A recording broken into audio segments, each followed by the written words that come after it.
In this lesson, we are going to zoom in on the part of a cost seg study that the IS engineer love and most tech pro hate, misclassifications.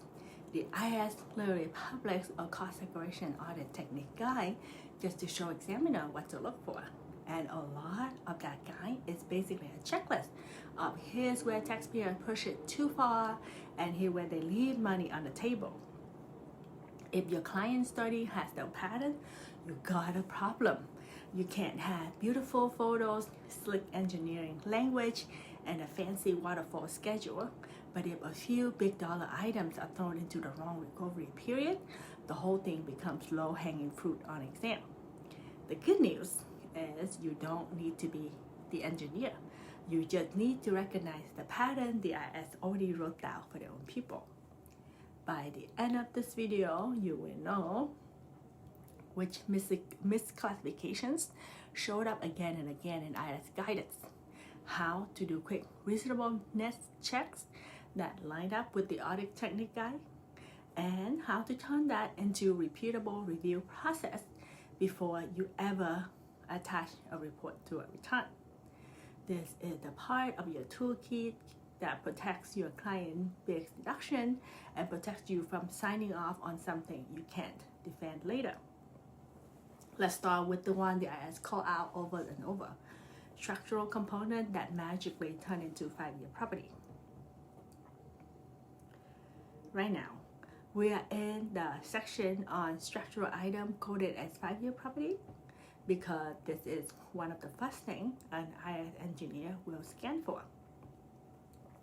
The audit technique guide makes a big deal about two concepts: inherently permanent assets and assets that relate to the operation or maintenance of a building instead of a specific business inside it.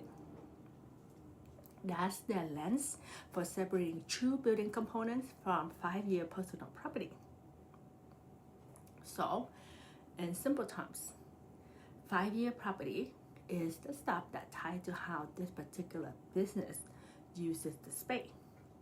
You want to think about like movable equipment, dedicated wiring for specific machines, decor lightings, restaurant booths, point of sale cabling.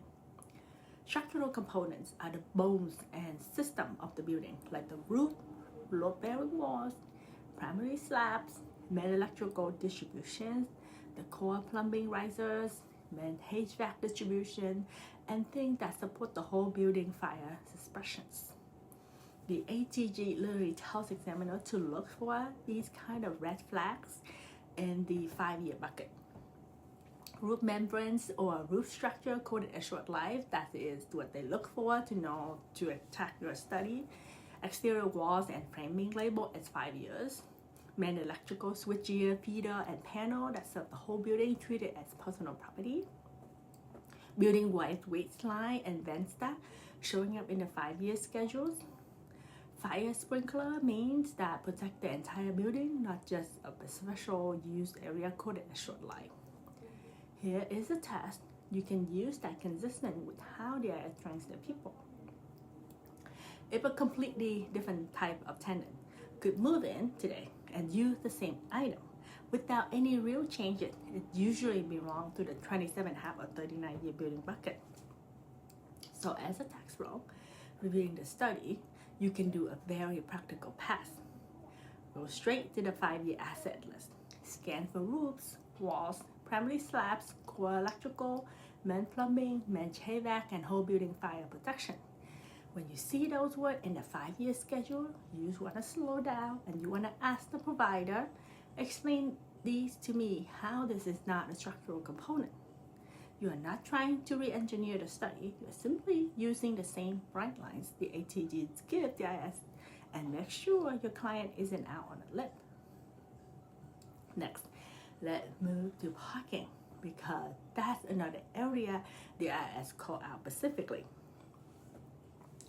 Now we are talking about misclassified parking structures because parking is where building component and land improvement get tangled together.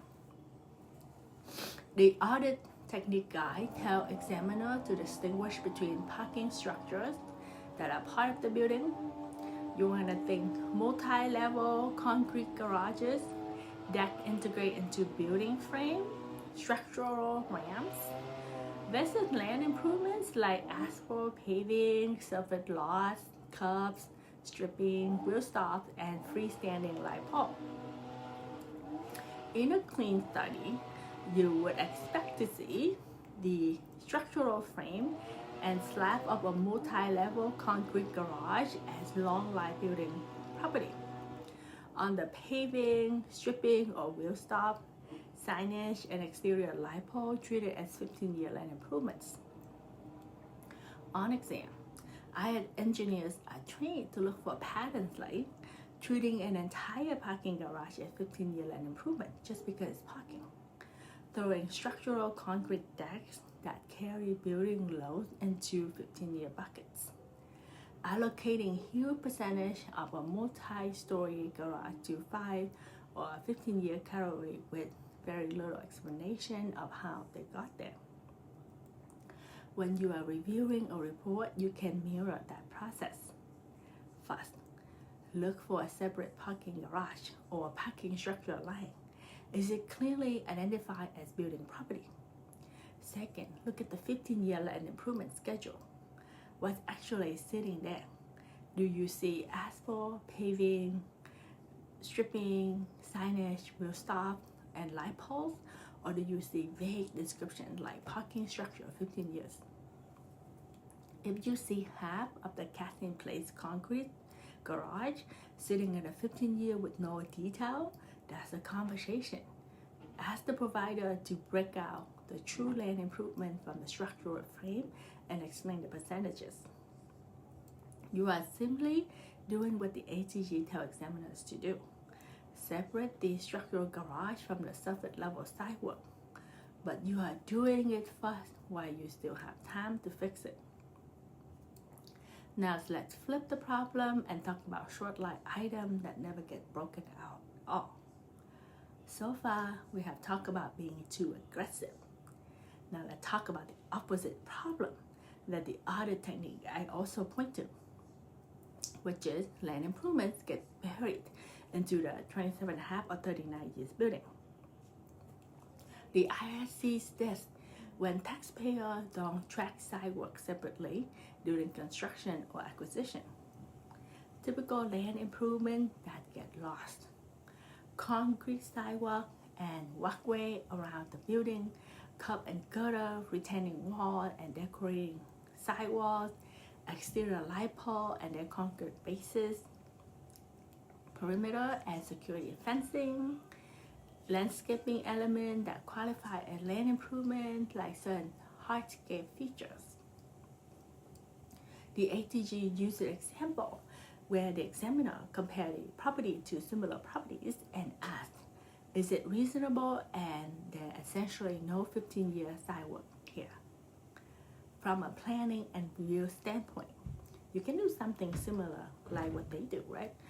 For new construction, tell your client up front. Have your builder break down sidewalk like parking lots, sidewalks, retaining walls, exterior lighting by separate light item. It makes both the cost seg and ad review cleaner. On an existing property, when you are staring at the finished report, you can ask the provider, how did you identify land improvements? What percentage of the total depreciable basis end up as 15 years? When compare that to what you actually see on the ground, if there are acres of paving, long run of retaining wall, and a forest of light poles, but the report shows, say, 1% of total cost as 15-year land improvement, you know something is off because that's not too conservative, right? That doesn't automatically mean the study is bad, but it does mean you either have missed opportunity that could benefit the client or have classification issues that will look odd when the examiner does the same comparison. Your job is to put the question back to the provider until you are satisfied the land improvement as either properly captured, if there's a clear reason they are not. Now let's talk about something more subtle but just as important, the recovery period being used. What's the actual one that being used, right? In this part, we are focusing on wrong life assigned to key components and how to use class life tables the way the IRS expects. The audit technique guide doesn't ask examiner to memorize every single asset either. Instead, it points them back to the marker, class life table, and common pattern. Typical issues the IRS sees. So property that function like land improvement but is depreciated over 27.5 or 39 years. Asset assigned oddball life that doesn't match any standard class life. Inconsistency use of 5 years versus 7-year life for similar asset across different properties or reports. As a tax pro, you can use a very similar approach. Keep a simple cheat sheet of common real estate class life, 5 years, 7 years, 15 years, and then 27.5, 39 years building. When you get a report, pick a handful of large dollar assets for each short life category and ask, does this line up with the market tables? For example, office furniture, registered counter, and shelvings often fall under 7-year classes. Dedicated wiring and conduit not only sell particular equipment, often qualify for 5 years, while the main building distribution stay 39 years. Site utilities like storm drain and certain hard improvements may be 15 years, not 39 years. If you see a 10-year life that isn't tied to any known class, or you see one property treating a certain component for 5 years and another nearly identical property treating it 7 years with no explanation, that's exactly the kind of inconsistency the ATG tells examiner to question. Your job is to spot the outlier first, get the provider's reasoning and writing, and either get it corrected or be comfortable defending it. Now that we have covered what is it and how long is it, let's talk about, do the number even tie up? At this point, we are moving into reconciliation because the audit technique guide repeatedly tells examiner to tie the study back to the actual project cost. A solid study should show a clear path from the purchase price or the total construction cost to land and non-depreciable amounts, to the depreciable basis, to the sum of all the categorized bucket, 5 years, 7 years, 15 years, 27.5, 39 years. The IRS is taught to look for asset schedule that don't reconcile to the depreciable cost, large other or unclassified category where the dollar disappear, indirect costs that have been selectively allocated only to short life property to use the benefit.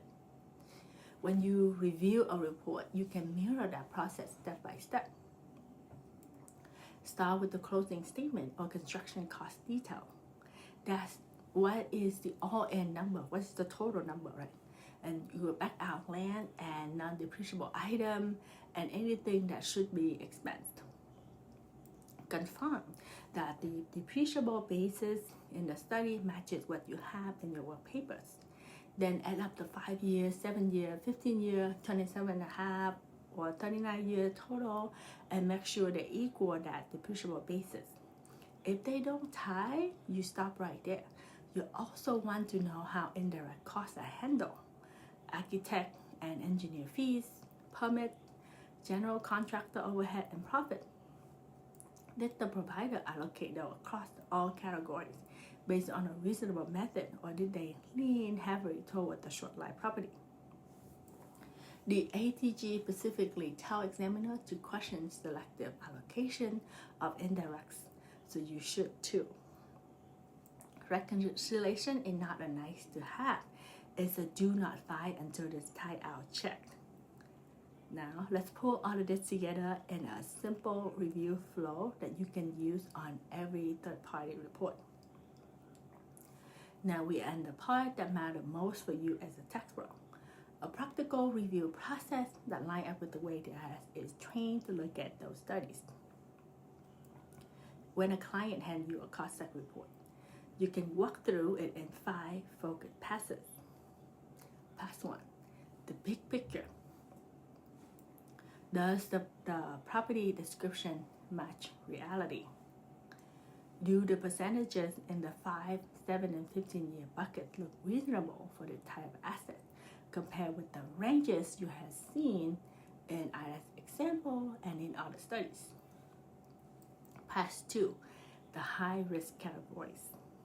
Scan the 5-year list for obvious structural items like roof, main wall, primary slab, core electrical, main plumbing, building wide sprinkler. And then you want to check the parking. A structural garage treated as building property, white paving, stripping, and will stop posted in the 15-year. Look for land improvements in general. If there's a lot of visible sidewalk and almost no 15-year property, that's a red flag. Pass 3, life sanity check.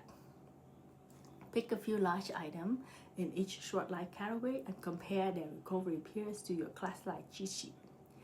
Flag any odd lives or inconsistency across different properties. Pass 4, reconciliation. Confirm total category assets equal the total depreciable basis after land and non-depreciable amount. Ask how indirect costs were allocated.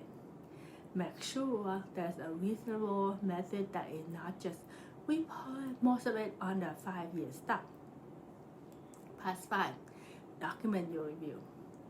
Draft a short note in your work paper when you reviewed, what you have focused on, what questions you asked, and what changes or explanation you received. That's the kind of documentation the ATG expects to see from IRS side. You are just building your own mirror image on that process to protect your client and yourself. Let's wrap it up and connect it to where we're going next. Here's the core idea of this lesson.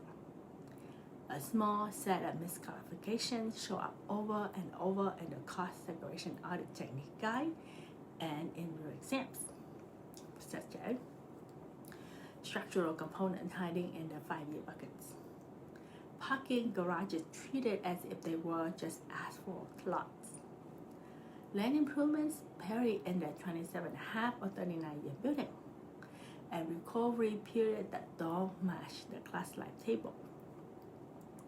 You don't have to memorize the entire guide. You just need to know what the IRS trained people to look for and build your review process around those same pressure points. You want to ask yourself, is this item really specifically for the taxpayer business, or is it part of the building bones? Is it parking cost structure or sidewalk? Where are the sidewalks retaining walls and light, and how are they treated? Do the lights make sense? And do the total reconcile to the way, all the way back to the actual project cost? You are not trying to out-engineer the engineer. You are becoming the person who can say with a straight face, yes, the buckets make sense, yes, the number tied, and yes, we can explain if it's someone asked later. In the next lesson, we're going to keep building this toolkit by looking at how to evaluate the overall quality of a cost seg provider and their methodology. So you can decide which vendor you're comfortable putting your name behind the client biggest depreciation play.